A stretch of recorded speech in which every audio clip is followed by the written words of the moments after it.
ବାଲେଶ୍ୱରର ଶୋଭାରାମପୁରଠାରେ ଅନୁଷ୍ଠିତ ହେଲା ଉଦୟ କ୍ଲବର football tournament. ରୂପସାର Jiju Sadaing football club ହେଲା ଚମ୍ପିଆନ। ବାଲେଶ୍ୱର ସହରର ଶୋଭାରାମପୁର ସ୍ଥିତ ଟାଇଲବସାର ଉଦୟ କ୍ଲବ ପକ୍ଷରୁ ବାର୍ଷିକ 2 ଦିନିଆ ଫୁଟବଲ ଟୁର୍ଣ୍ଣାମେଣ୍ଟ ଅନୁଷ୍ଠିତ ହୋଇଯାଇଛି। ଏଥିରେ ବାଲେଶ୍ୱର ଓ ମୟୂରଭଞ୍ଜ ଜିଲ୍ଲାର 16 ଗୋଟି ଟିମ୍ ଅଂଶଗ୍ରହଣ କରିଥିଲେ। ସେମାନଙ୍କ ମଧ୍ୟରୁ ରୂପସାର Jiju Sadaing football club, Fakir Mohan college football club, 3x football club ଓ ଫୁଲାଡିର କେବିସି ଫୁଟବଲ କ୍ଲବ ଫାଇନାଲ ପର୍ଯ୍ୟାୟକୁ ଉତ୍ତୀର୍ଣ୍ଣ ହୋଇଥିଲେ। ଶେଷରେ ଫକୀରମୋହନ କଲେଜ ଫୁଟବଲ କ୍ଲବକୁ ହରାଇ ରୂପସାର Jiju Sadaing football club champion ହୋଇଥିଲା। ଫାଇନାଲ ମ୍ୟାଚ୍ ପରେ ଆୟୋଜିତ ପୁରସ୍କାର ବିତରଣୀ ଉତ୍ସବରେ ସଦର ବିଧାୟକ ତଥା ବିଜେଡି ପ୍ରାର୍ଥୀ ସ୍ୱରୂପ କୁମାର ଦାସ ମୁଖ୍ୟ ଅତିଥି ଭାବେ ଯୋଗଦେଇ ଖେଳାଳି ଓ ଆୟୋଜକମାନଙ୍କୁ ସାଧୁବାଦ ଜଣାଇଥିଲେ। କ୍ରୀଡ଼ା କ୍ଷେତ୍ରରେ ବିଶେଷ କରି କ୍ରୀଡ଼ା କ୍ଷେତ୍ରରେ ପ୍ରିୟ ମୁଖ୍ୟମନ୍ତ୍ରୀ ନବୀନ ପଟ୍ଟନାୟକଙ୍କ ଯେଉଁ ଅବଦାନ ଅଛି ସେ ଅବଦାନକୁ ଆମେ ଜୀବନ ସାରା କେହି ଭୁଲି ପାରିବା ନାହିଁ। ବିଶେଷ କରି ଯୁବପିଢ଼ିଙ୍କ ବିଷୟରେ ସେ ଯେଉଁ ତାଙ୍କର ମନ୍ତବ୍ୟ ଅଛି ଯେ ସରକାର ଯଦି ଗୋଟେ ଟଙ୍କା ବି ସ୍ପୋର୍ଟସ ପାଇଁ ଖର୍ଚ୍ଚ କରୁଛନ୍ତି ସେ ମାନିବାକୁ ପଡ଼ିବ ଯେ ଯୁବପିଢ଼ି ପାଇଁ ଖର୍ଚ୍ଚ ହେଉଛି।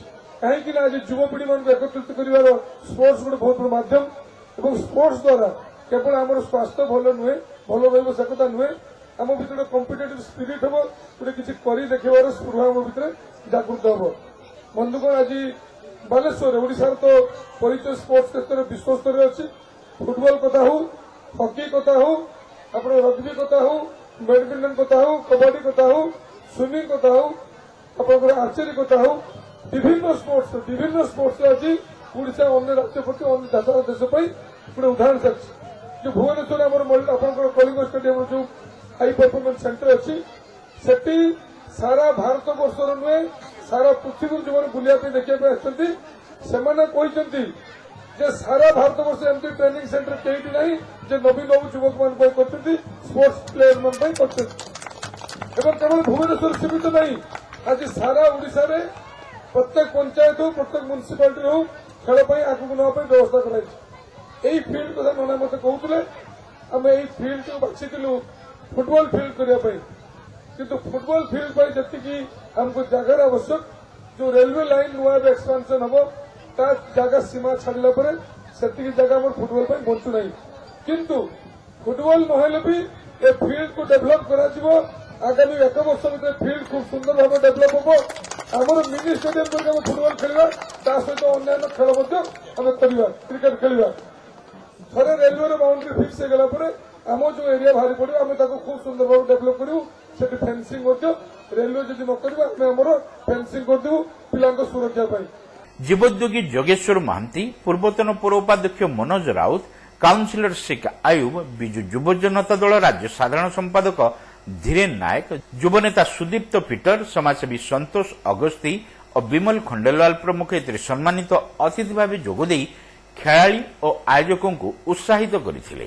ଉଦୟ କ୍ଲବର ଏ ଯୋଉ ଚେଷ୍ଟା ଏବଂ ଆମର ପିଲାମାନଙ୍କୁ ନେଇ ଯୋଉ ଫୁଟବଲ ଟୁର୍ଣ୍ଣାମେଣ୍ଟ କରାଇବା ଏବଂ ତାଙ୍କ ପ୍ରତିଭାକୁ ଦେଖେଇବା, ଯେମିତି ସମସ୍ତେ କ୍ରିକେଟ ପ୍ରତି ମାନେ ଲୋଭ ହେବାକୁ ଇଏ ଫୁଟବଲକୁ ଯେ କରାଉଛନ୍ତି, ସେଥିପାଇଁ ଉଦୟ କ୍ଲବକୁ ହାର୍ଦ୍ଦିକ ଆନ୍ତରିକତା ଧନ୍ୟବାଦ ଜଣାଉଛି।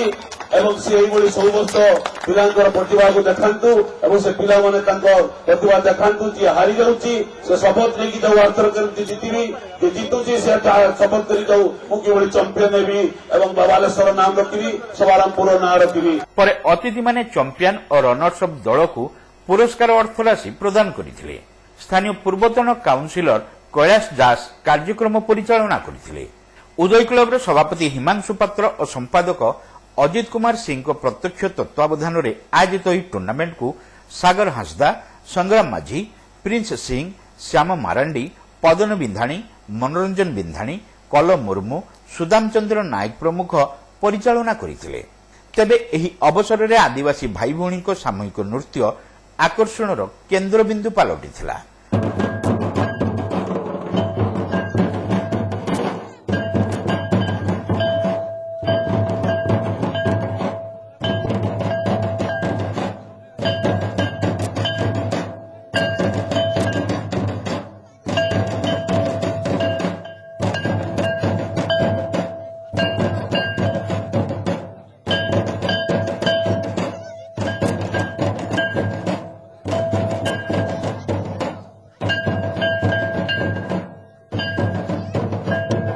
ଆଦିବାସୀ ପରମ୍ପରାରେ ସ୍ୱାଗତ ସମ୍ବର୍ଦ୍ଧନା ପାଇଁ ମୁଖ୍ୟ ଅତିଥି ବିଧାୟକ ଶ୍ରୀ ଦାସଙ୍କ ସମେତ ଅନ୍ୟ ଅତିଥିମାନେ ଅଭିଭୂତ ହୋଇପଡ଼ିଥିଲେ। ଏପରିକି ଅତିଥିମାନେ ମଧ୍ୟ ଆଦିବାସୀମାନଙ୍କ ସହ ମିଶି ଖୁବ୍ ନୃତ୍ୟ କରିବା ସମସ୍ତଙ୍କୁ ଆମୋଦିତ କରିଥିଲା।